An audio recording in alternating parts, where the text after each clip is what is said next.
Le jeu d'acteur et les techniques de production cinématographique sont dans le Dreamcast Show. La saison 2 qui est en cours permet aux apprenants de suivre leur formation au Château Dreamcast Show à Yaoundé. Merci Seigneur pour ce jour. Merci pour ta grâce de le voir.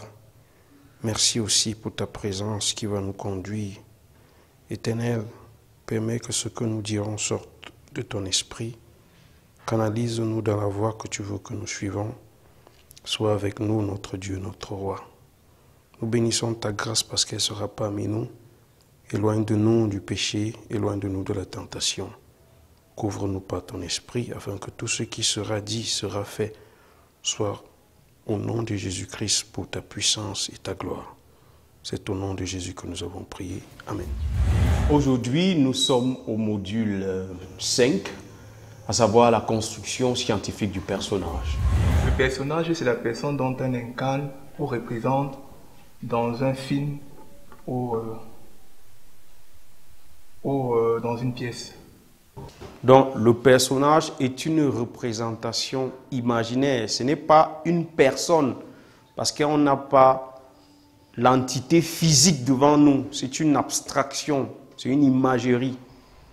C'est encore du domaine du fictif. Quand nous sommes en train de parler de personnage, donc ce n'est pas la personne.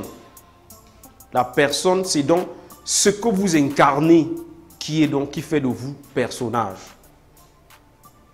Donc, dans ce cas, nous avons donc une abstraction qui joue un rôle. Ok?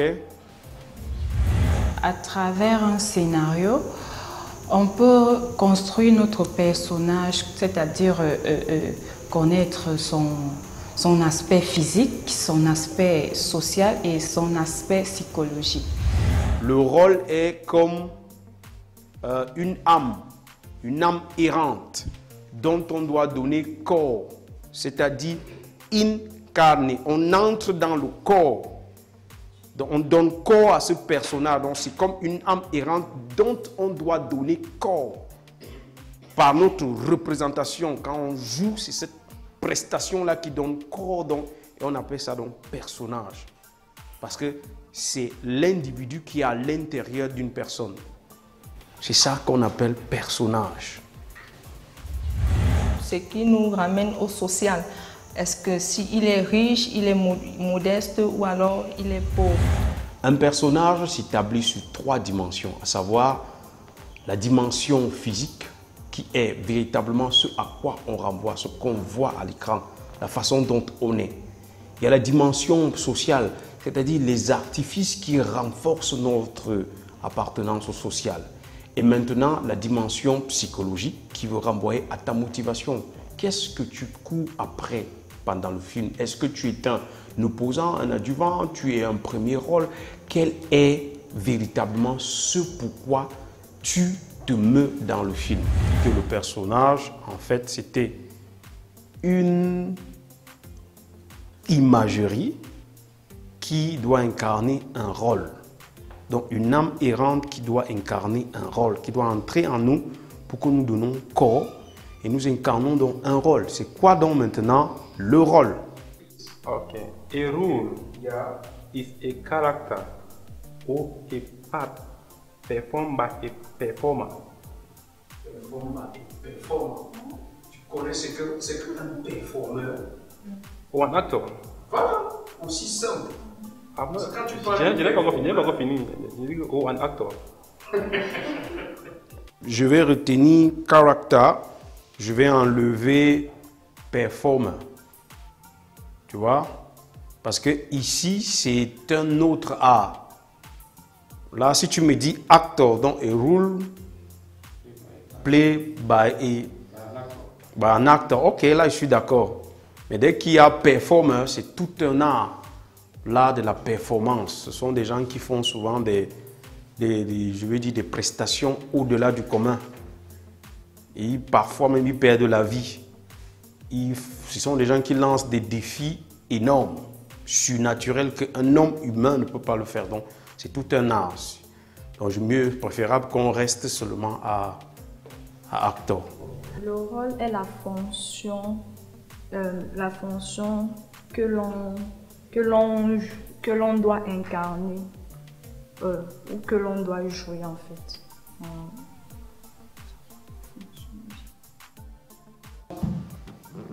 Maintenant, dans le rôle, on a ce qu'on appelle l'emploi, le contre-emploi et le rôle de composition.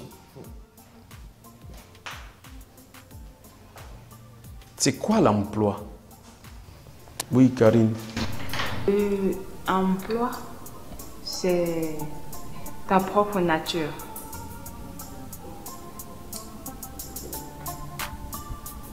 Quelque chose qui donne que tu as envie de comprendre. Non. Qui dit mieux? Oui.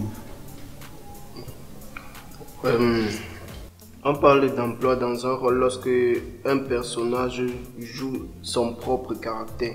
Lorsque un acteur incarne un personnage qui a ses propres caractères. Donc il a les mêmes caractères que lui dans sa vie. Merci pour la police.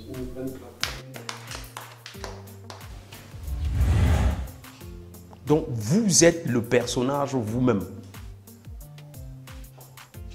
C'est du rôle emploi. Donc, vous allez faire un personnage emploi où donc votre rôle est dans le... Donc, je veux que vous fassiez la différence entre le personnage et le rôle.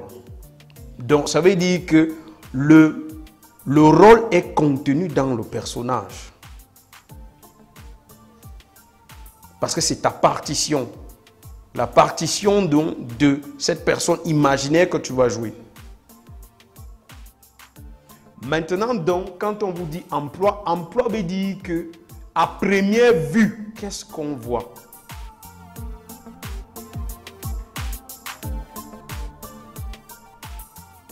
C'est ça, c'est là où je disais toujours que faites attention.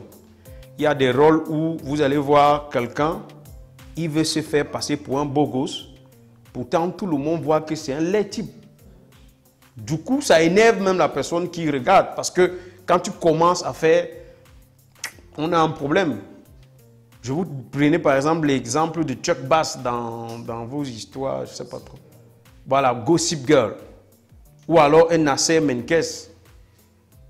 Là, quand tu vois, il t'énerve, mais tu veux le voir. En fait, il joue pratiquement ce qui lui ressemble. Comme il disait tantôt, les traits de caractère qui te sont propres. Là, tu ne fais pas d'effort. Tu es toi. Donc, comme on dit, c'est généralement, vous allez voir entendre des acteurs vous dire que oui, j'ai joué l'emploi, c'était facile pour moi parce qu'en réalité, c'est comme ça que je suis. Mon personnage, donc, est moi. Donc, tu n'as pas trop d'efforts à faire. Maintenant, donc, à contrario, du contre-emploi. Oui. Le contre-emploi, c'est l'opposé de l'emploi. C'est-à-dire incarner le rôle du personnage qui n'a pas le même trait de caractère que nous. Emploi, le contre-emploi, le registre, et nous avons vu la tridimensionnalité du personnage. Bref, c'est un cours vraiment tellement vaste et très enrichissant, franchement. Alors je me suis vraiment senti vraiment dans ma peau, malgré le fait que mon scénario a été rejeté. Quel est le personnage qui ne le ressemblerait pas?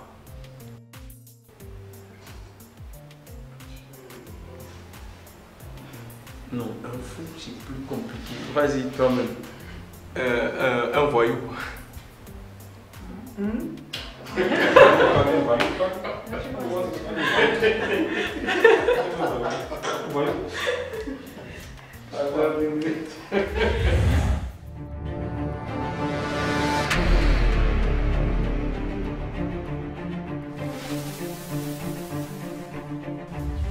Dans le registre, nous avons parlé donc des notions d'emploi, contre-emploi et une sorte de mélange entre le contre-emploi et l'emploi. Donc quand on te voit, imagine un peu que c'est pas trop. Bon voilà, on me voit dans le rôle peut-être d'un prêtre. La première des choses que tu vas regarder, tu vas dire que non, le gars si Fais attention. Imagine que tu me vois avec la soutane, le truc qu'ils ont là. Je suis là, comme là, hein. Je raconte mes trucs, je raconte toi-même. Et c'est justement souvent en ce moment que tu vas voir les petites femmes là en face comme ça que amen oh. Parce qu'en fait, elles calculent le pasteur ou le prêtre. Donc en fait, c'est ça, un personnage qui ne te ressemble pas. Et c'est ça qui devient compliqué parce que il faut que tu ailles chercher maintenant le personnage très loin. Parce qu'il n'est pas en toi, il est forcément en face. Il n'est pas toi. C'est donc là que ça devient un peu plus compliqué parce qu'il ne s'agit plus d'un personnage qui te ressemble. Tu vas faire donc des efforts. Un lutteur sénégalais. Vous avez posé la question que lutteur sénégalais, parce qu'ils sont souvent baraqués au machin truc. Ben, Gustave, non. C'est-à-dire que non. Donc du coup, dès que tu le vois au stade, dans le ring là, tu vas te rendre compte, tu vas dire que, bah, attends, non, Gustave, on va mâcher Gustave, je ne sais pas trop. Donc c'est quand maintenant il commence les déplacements que tu t'arrêtes, tu dis, hey, donc, voilà un peu ce que c'est qu'un personnage qui ne vous ressemble pas à la base. Donc, il n'est pas vous.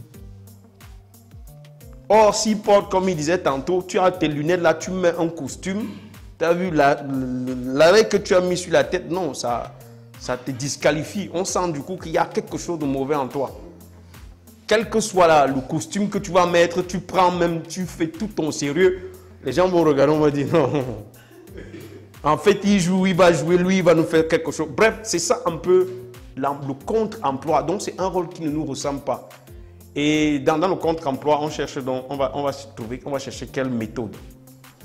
Donc, l'emploi d'abord, c'est quelle méthode de jeu d'acteur? Non, je veux dire que quelle technique, on va utiliser quelle technique pour facilement travailler l'emploi. Emploi, on doit utiliser la méthode de Stanislavski. On va jouer Stanislavski, mes amis. Parce qu'il est à l'intérieur de vous. Il est à l'intérieur de vous. Vous partez le chercher. C'est vous. Ça veut dire que c'est une disposition intérieure. Ok? Ne confondez pas. Nous avons dit qu'il y a 3 types de registres, à savoir l'emploi, qui est le fait d'incarner un rôle qui sied à notre personnalité habituelle. Le contre-emploi, qui est le fait d'incarner un rôle qui est la différence de notre propre personne. Maintenant, quand on va le contre-emploi, on va nous renvoyer à aller chercher quelle technique? Le contre-emploi, c'est l'opposé de l'emploi. C'est-à-dire incarner le rôle du personnage qui n'a pas le même trait de caractère que nous. Il faut l'expliquer, il faut dire en quoi est-ce que le personnage, tu l'as construit, comment est-ce que tu l'as préparé, et dans ce cas, les registres, la façon de parler de ton personnage, soit tu es dans l'emploi, soit tu es dans le contre-emploi, soit tu es dans un rôle de composition. Supposons que vous avez vécu une scène, oui, et qu'on vous demande de... Je dirais par exemple, vous, dans l'emploi, vous êtes une personne calme et tout. Mais maintenant, on vous donne le contre-emploi dans une scène. Ça veut dire que vous avez vécu une histoire où vous avez par exemple été maté. Et on vous demande de jouer la maman, celle qui mate. On peut se passer à Stanislavski ou bien? Je sais pas, je comprends plus. Le contre-emploi, tel que tu es en train de dire, peut aussi avoir des éléments qui sont à l'intérieur de nous. Je ne te dis pas que ne voyez pas une technique comme, je ne sais pas, comme quelque chose qui est là. Comme on a dit, la technique, si ça ne cadre que seulement avec tel. Mais c'est qu'en priorité, quand on a l'emploi, on cherche à l'intérieur de nous. En contre-emploi aussi, ça peut être à l'intérieur de nous par observation. On aurait vu quelqu'un agir de la sorte. Je vois par exemple, si on me dit peut-être là que, bon, comme je prenais tantôt, joue un prêtre. J'ai quand même vu les prêtres Ça veut dire que j'ai souvenir du jeu d'un prêtre. La façon qu'il se présente, quand il parle, le machin truc. J'ai ça à moi. Donc, ça veut dire que je vais utiliser aussi Stanislavski et je peux donc utiliser aussi Alexander Messner.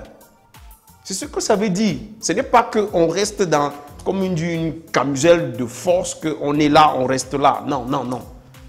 Mais là, en priorité, donc, on a Stanislavski. Là, on a Messner ou Alexander. Voilà, ça varie. C'est nous qui le cherchons. Par exemple, le contre-emploi veut dire que tu vas aller chercher le personnage. En fait, même si c'est quoi, mais c'est qu'il y aura un sens d'observation parce qu'il est en face de toi. Il n'est pas toi. Donc, la technique qui va prévaloir, en fait, c'est Alexander et Messner. Avec les explications de M. Alain Boumou qui a eu le temps de nous faire comprendre ce qu'on devait comprendre parce que lui-même il sait que c'est un module vraiment délicat, que s'il n'explique pas ça comme ça se doit, c'est qu'il a raté. Parce que tu devras copier les... Prenons par exemple, je vous prenais Mohamed Ali. Quand Will Smith a joué Mohamed Ali, le déplacement, la façon même de parler, des trucs comme ça, il aurait vu quand même Mohamed Ali quand il était petit. Mais maintenant qu'on dit que soit Mohamed Ali, ça change. Il faut maintenant le déplacement et tout le monde, on est unanime que la prestation, même Mohamed Ali, quand il avait vu ce film, il s'est reconnu. C'est en fait ce que ça veut dire. Prenons l'autre qui a aussi joué le personnage comment on dit, Ray Charles. Quand tu le vois, comment il marche, il se regarde dans un barillon, tu sens que c'est lui, coiffé, les lunettes, machin truc, c'est lui quoi. Donc voilà ce que c'est. Là maintenant, c'est Messner et donc Alexander prime même là-bas. Ce sont des techniques que quand tu assois seulement tu peux utiliser toutes les techniques, mais maintenant, il y a une technique forcément qui va prévaloir. Donc, maintenant, la composition. La composition, donc, c'est l'ensemble des deux-ci. Comme je le disais maintenant, que tu vas jouer un fou, comme il a dit d'abord. C'est un rôle de composition. Que dans un seul personnage, tu joues plusieurs personnages. Tu composes, comme son nom l'indique, tu composes avec différentes choses, différents personnages. Je me souviens de ce film où j'ai vu, moi-même j'étais perdu, c'est à la fin que j'ai compris qui était le chef bandit. Bon, comme on dit vulgairement, vous avez dit anti-héros quand même. Donc le chef bandit, comme on dit au quartier, le chef bandit là, en fait, le anti-héros, comme nous, on le dit ici, l'anti-héros là, lui, en réalité, il se faisait passer pour l'employé. Et son frère qui était, en fait, son employé était le boss. Donc lui, il était comme le gardien, parce qu'il avait d'abord une déformation au niveau, je crois qu'il était un peu mongol. Et il avait une déformation, il tirait le pied. Donc c'était le valet en fait. Pourtant, c'était le big boss. À la fin qu'on constate quand le gars, parce que la police a investi les lieux, on a tué tout le monde. C'était lui seul qui est passé, il sortait, il avait sa canne. Après, on voit d'abord comment un gars jette la canne. Après, on voit comment le pied se redresse. Après, c'est l'épaule qui se redresse. Après, c'est le gars en train de marcher. Tout le monde a mis les mains sur la tête. Donc, il venait tout seul. C'est le genre de personne que tu n'aurais jamais soupçonné que c'est lui qui fait ça. Parce qu'il était tout en même temps. Soit c'est celui qui revenait toujours, mais c'est seul son frère connaissait qui était le vrai boss. Parce qu'après, il a dit même que vous vous trompez. Le boss est déjà parti depuis. Ce n'est pas moi. Oh, lui, il a placé son frère comme le boss. Pourtant, ce n'était pas lui le boss. Lui, il se passait derrière et c'est lui qui renseignait. Donc, il était au courant de tout ce qui se passait dans l'organisation. Parce qu'il était le garçon de course, le mec que tout le monde chiffonnait, machin truc. Mais on était toujours étonné que le big boss, en fait, c'est lui qui prenait les décisions. Et un truc même que vous avez fait en catimini, bah, le boss est déjà au courant. Voilà un peu ce genre de choses, quoi. Je me suis sentie particulièrement à l'aise dans ce cours parce que c'était un peu moi, voilà. Là, on entame un peu, voilà, je me sens en forme et tout ça. Mon scénario a été rejeté. Bon, je vais vous dire pourquoi. On nous avait donné un petit exercice, question pour nous de voir un peu, essayer de tester notre capacité intellectuelle dans l'écriture du scénario, pour voir si nous faisons des recherches. Alors, j'ai essayé, mais je n'ai pas vraiment mis tous les armes nécessaires qu'il fallait pour bien meubler mon scénario. Alors, je me suis donc fait reprocher par mon encadreur, M. Alain Bomo, et où il m'a donc dit des grands axes, quoi. Voilà, qu'il fallait pour pouvoir rendre mon scénario plus efficace. Et je pense que j'ai compris et c'est ce que je vais faire à partir de ce soir avant de dormir. Il y a quand même mon coéquipier Auguste, non Gustave, voilà. On aime bien le châtier avec Auguste. Il m'a un peu fait des coups bas, comme on dit souvent. Ouais, je travaille pas et tout. Moi, j'ai un principe en fait. Moi, j'aime m'amuser, c'est naturel. Je n'aime pas me mettre la pression dans le travail parce que plus tu stresses, plus tu donnes même pas un bon travail. Donc du coup, on ne s'entendait pas dans notre travail qu'on était censé faire le scénario, voilà. Donc du coup, moi je lui ai dit qu'on ne peut pas travailler dans le stress. On travaille, c'est le plaisir, c'est l'amour. On s'amuse en travaillant.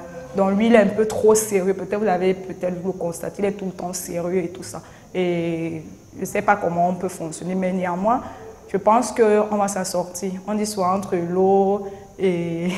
Entre l'arbre et l'écorce, on ne met pas son doigt, mais on va mettre quand même le doigt. Et aujourd'hui, j'ai trop aimé l'ambiance dans le cours parce que je n'arrivais pas trop à comprendre comment on demande de construire un personnage scientifiquement. Donc, je n'avais pas encore assimilé ça. Mais je vous promets que je vais travailler pour ça et que je vais réussir à construire de manière professionnelle mon personnage. Talking about character or a personage, it is like a usual definition. It's a scientific, it's an imaginary representation that an actor incarnates in a role. What then is a role? A role is a character or a part played by an actor. And after that, we saw the three dimensions of an actor. Like we have the social, we have the physical, and you have the psychological. Talking about the social, let me start with physical. Talking about the physical is the way you are dressed up, the way you look, I mean, your appearance, your physical appearance. The social now, I will not talk more, I'll just go into details. I will just say something, in fact, you know, I will not go into detail. Social now is talking about your status. Are you rich? Are you poor? Are you mediumly rich? I don't know, it depends. Then psychology now is your aim. Your aim in the film. What is your aim? Are you in that film to love? Are you to save lives? Are you there to pass message? I don't know. It depends on the aim. That's what we call psychology. Cet exercice nous permettait d'être sûr de ce qu'on va donner sur le plateau afin que peut-être après le tournage, quand on nous interviewe, on nous demande comment est-ce que vous avez préparé votre personnage, qu'on soit à même de dire clairement comment est-ce qu'on a fait pour donner le jeu qu'on a donné. Ces stratifications nous permettent d'asseoir véritablement un personnage.